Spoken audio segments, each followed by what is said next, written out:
Marcus, a 2-2 draw, is it more pleasing given the fact they come from 2-0 down, or disappointing? Well, I think if you look at the performance, we certainly weren't at our best. So yeah, we're not happy with the performance. But as you just said, to come back from 2-0, we know when they go 2-0 up with 20 minutes to go, you know, for us to come back and get something from the game shows good character. A couple of set piece goals, that's why it's always important. These set pieces are decent because they can get you out of trouble. And you know, we did score from those 2 set plays, and I think Craig King's kept us in it with a couple of very good saves. I thought Kingy was excellent today. I think if you go round the team, we had too many players that didn't perform to their level. We obviously were very stretched today. I mean, you know, we had no Joe Ash, no Craig Fassin-May, no Gus Scott-Morris, no Sam Manton, you know, so we were patched up. You know, we were having to bring in people. Hamilton for his debut, first time he's really played at this level. We're making positional changes as well. So, you know, we were you know, up against it today with the type of a team that we could select. So, but even so, I think that we can do better.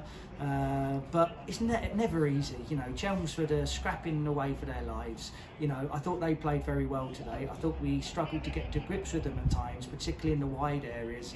You know, they were playing a 4-2-3-1 shape, and their wide players were sort of running at our sort of outside centre backs or wing backs, and you know, I thought we struggled a little bit. We didn't win enough second balls. You know, today we struggled to pick up the bits in midfield.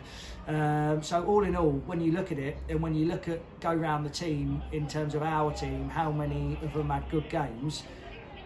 There weren't that many, so to get a point out of it from being 2-0 down shows fantastic character, and we have got that in us. I'm pleased with that. We don't give up, though. Like last week, you know, we kept going to the very end, and we got the 3 points last week. Today, you know, we got 1 point.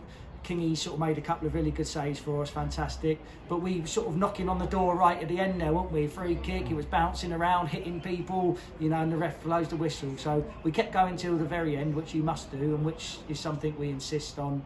But hopefully, fingers crossed, next week we can get, you know, hopefully Gus Scott-Morris, we can get him back.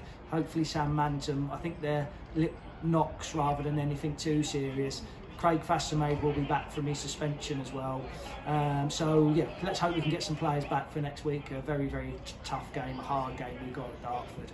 And then what happened at half-time? Was it just a team talk that changed it, or was there something a bit tactical? Because it almost seemed a pretty different performance in both halves. I thought we were better second half, yeah. There was no question we were much more threatening. Yeah, I thought we didn't sort of offer much going forward at all first half. So, you know, we had to sort of have a word with 1 or 2 of the group. Obviously, I wasn't happy with that level of performance. We just sort of said about the midfield boys about sort of switching that a little bit, because they were sort of playing with 2 sitters and 1 in behind, and I thought our 2 number 8s didn't sort of quite get close enough to their midfield at time. But it's difficult sometimes when people talk about second balls, but sometimes you can have a game where the ball just seems to go where you're not, you know, so sometimes it's hard. But I thought individually certain players could have done better. But you know, if you can't win the game, don't get beat, and we scrapped away to get what might be a valuable point for us. Right, thank you very much. Thank you.